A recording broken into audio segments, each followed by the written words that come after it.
start with you, I'll start by asking you about scaling the Alps and what led you to your journey to the Alps. Tashi, if I can start with you.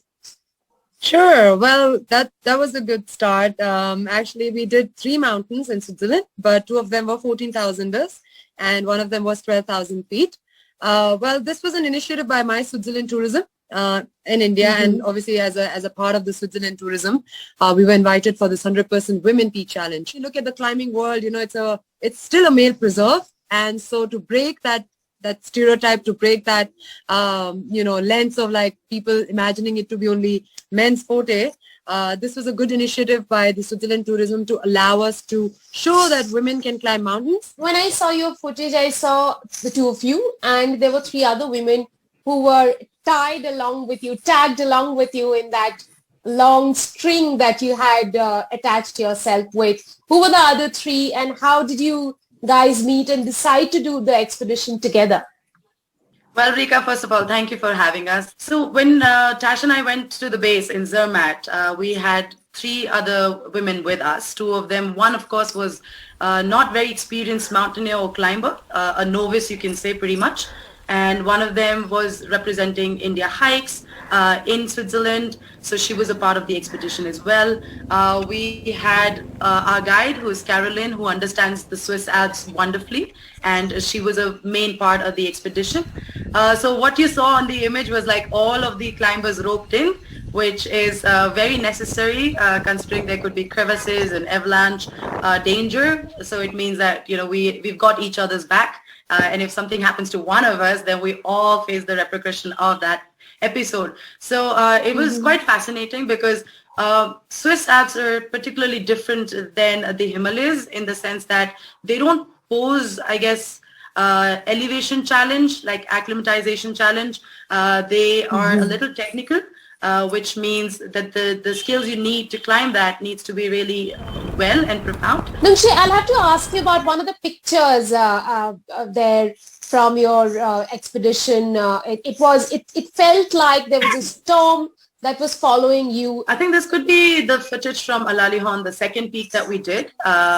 We weren't too keen to get out of beds because we had to start early in the morning. It was 4.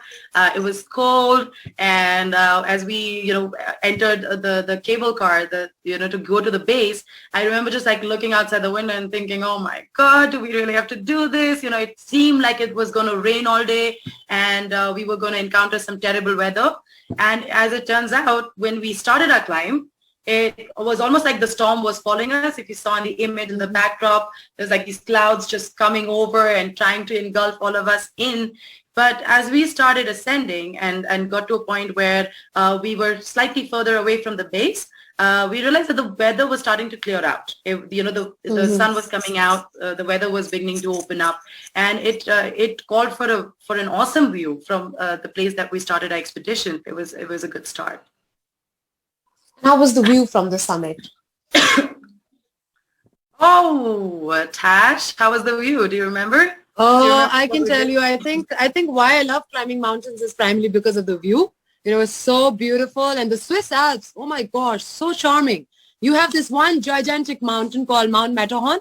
And no matter where in the Swiss Alps you climb, it's such an iconic mountain that you get to see from any of the summit of the Swiss Alps. So I think it's a very beautiful, it's always difficult to describe it in words because the blues and the pinks and the purples that you see is something that are a treat to the eyes. But absolute, like the Alpen glow with the orange light on the summit and such a beautiful a culmination of what the mountains have. Like, I think without the view, mountains won't really be that special in it. Like, it is definitely the view. What is the prettiest climb that you have had? Yeah, wow. So for me, having traveled and climbed all over the world, I think Everest has always been very special because I remember this one moment where just before the summit, you get to see this beautiful, it's called like we call it the pyramid in Everest, but it's like essentially a shadow of the mountain behind Everest, and that on the other mountain looks beautiful, like the whole pyramid. And I think it's one of the most pretty things you can see. No other mountain actually has that. I think it's the first time I've ever experienced it. Where did it all begin? I understand that you girls are separated by 21 minutes. That is correct. not separated by our passion, though. I think mountains and climbing has got us together so beautifully that it's almost like calling ourselves inseparable, which is actually the adjective I would like to use. Were you never intimidated by the mountains? Well, for me, I think I have been intimidated by it many times, actually, to be honest, because they're so gigantic in nature. But at the same time, I think that's the beauty, you know, when something looks extraordinarily difficult, something looks impossible, and then you have this desire and the fire to like actually, you know, push to your goal and achieve it. That's something is very exciting. What are the motivations that keep you going? Well, great question. I think this is a question that, you know, initially when we started out, we had to ask ourselves that because none of our family, you know, members or ever had even ventured out in a sport like mountaineering. So these were the questions we kind of, you know, asked ourselves before entering it. Well, mountaineering, the beauty is, you know, unfortunately, the sport is one where you don't have spectatorship. So it's not like any other sports where, you know, people could come and, you know, applaud you for what you do. So it lacks that kind of support, and obviously hence why people get, you know, restrain themselves. But if you take mountaineering professionally, there are ways in indulging yourself in becoming professional with it, which means that you could do up like a guiding certificate from, you know, abroad, because they do offer like the IFMG, which is an International Federation of Mountain and Association. They basically give you certifications for guiding around the world. For you, I know you have several records that are in the Guinness Book. You have traveled the South Pole, the North Pole. What's next coming for you, Nungshi? What's next? Oh my God, this is a very difficult question to answer. So we have a few interesting things in the pipeline. Tash and I are really passionate about a few shows that we want to kind of introduce in India, adventure reality shows that we're passionate about. Like Nungshi said, you know, I think our life has been a message. I think our vision also keeps changing based on what we do next. So I think, in 2019, Nash and I competed in the World's Toughest Race, which was absolutely not in a 5-year plan or 10-year plan. But that happened, and that sort of opened up a lot more opportunities. I do want to get, like my sister said, in the creative space, so more like TV space.